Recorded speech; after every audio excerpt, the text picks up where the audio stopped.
আমারও অনেকে এদেশে কাফের বলে, আছে না নাই? আমি অবাক হয়ে যাই, এই কাফেরের কথা শুনতে এতগুলো আল্লাহর ওলি কি করে আসে? আমার বুঝে আসে না, এই কাফেরের কথা শোনার জন্য এরকম ধাক্কা ধাক্কি হয় কেন? আল্লাহ তুমি হেদায়েত দান করো। আমি শুধু আল্লাহর কাছে সাহায্য চাই আর আপনাদের দোয়া চাই। দোয়া করবেন, বদদোয়া দিবেন না তো আবার। আর কে আমারে কাফের বলল, কে কি ফতোয়া দিল, আই ডোন্ট কেয়ার, ওইদিকে আমি তাকাই না। এর কারণ পিছনের দিকে তাকানোর সময় আমার নাই। চিল্লা এখন ঠিক কিনা? সিংহ সিংহ একটা সিংহ ঘন্টায় ছুটতে পারে 90 কিলোমিটার বেগে। কত কিলোমিটার? একটা হরিণ একটা হরিণ ঘন্টায় ছুটতে পারে 100 কিলোমিটার বেগে। তাহলে কে জোরে ছুটে? জোরে বলতে হবে। সিংহ কত কিলোমিটার? হরিণ। তারপরেও হরিণটা 100 কিলোমিটার বেগে ছোটার পরেও সিংহটার কাছে সে ধরা পড়ে যায়। এর কারণ সিংহ যখন ধরার জন্য ছোটে, সে শুধু সামনে তাকায়, সে পিছনে তাকায় না। আর হরিণ 100 কিলোমিটার বেগে ছোটার পরেও সে ধরা খেয়ে যাবার ভয়ে বারবার পিছনে তাকায়। আর পিছনে তাকার কারণে ওর গতিটা স্লো হয়ে যায় আর সিংহের হাতে বধ হয়ে যায়। পিছনে তাকাবার সময় আমাদের নাই। চিল্লায় বলো ঠিক কিনা? আমরা অহংকার শিখি নাই, আমরা হিংসা শিখি নাই, আমাদের বুকে আছে বুক ভরা ভালোবাসা।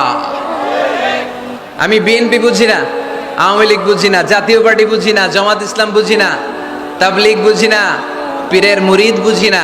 যারাই পড়েছে লা ইলাহা ইল্লাল্লাহ, তার জন্য আমাদের হৃদয়ে জায়গা আছে না নাই? মুসলমান কেন, হিন্দুদের জন্য আমাদের বুকে জায়গা আছে না নাই?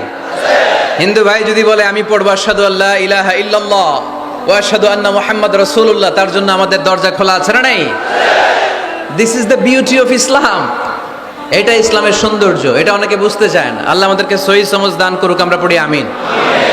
হিংসা, বিদ্বেষ, অন্যের পিছু লেগে থাকা, গীবত করা, অন্যকে গালিগালাজ করা, অন্যকে কাফের মুশরিক বলে ফতুয়া দিয়ে এই পবিত্র মঞ্চগুলোকে নষ্ট হওয়া থেকে যেন আমরা বিরত থাকতে পারি। আওয়াজ করে পড়তে হবে আমিন। মাল্টিফ্যাবস লিমিটেডের উদ্যোগে কাশিমপুর স্কুল মাঠ, কাশিমপুর তো একটা কারাগার আছে না? কোন দিকে? বায়ে। আচ্ছা আচ্ছা, আলহামদুলিল্লাহ। ওনারা শুনতে পাচ্ছে নাকি? আচ্ছা আলহামদুলিল্লাহ। মাইক দেয় নাই? 80টা মাইক দিছেন? 80টা? তো যারা অসুস্থ এরা ঘুমাবে কেমনে এখন? আমি প্রায় বলি যে এই তাফসির মাহফিলগুলোর ট্র্যাডিশন আমাদেরকে পরিবর্তন করে দিতে হবে। বাইরে খুব বেশি মাইকের দরকার নাই, আর দিলেও রাত 11টা 11:30টার পরে আর না, এবং 11:30টার মধ্যে পারলে মাহফিল ক্লোজ করে দেয়া, যাতে করে 12টার মধ্যে যে সবাই ঘুমিয়ে আবার ফজরের নামাজ জামাতে পড়ার দরকার আছে না নাই? জামাতে পড়ার দরকার আছে।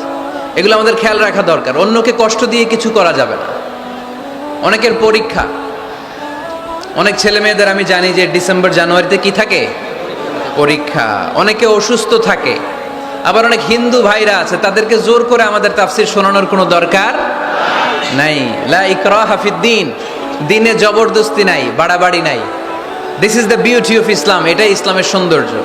আমরা ইসলামের সৌন্দর্যকে প্রকাশ করব। আমরা ন্যারো মাইন্ডেড হব না। আমাদের নবী কি ন্যারো মাইন্ডেড ছিলেন না ব্রড মাইন্ডেড ছিলেন? আমরাও ব্রড মাইন্ডেড হব। রাজি আছেন তো সবাই? আল্লাহ তুমি তৌফিক দাও।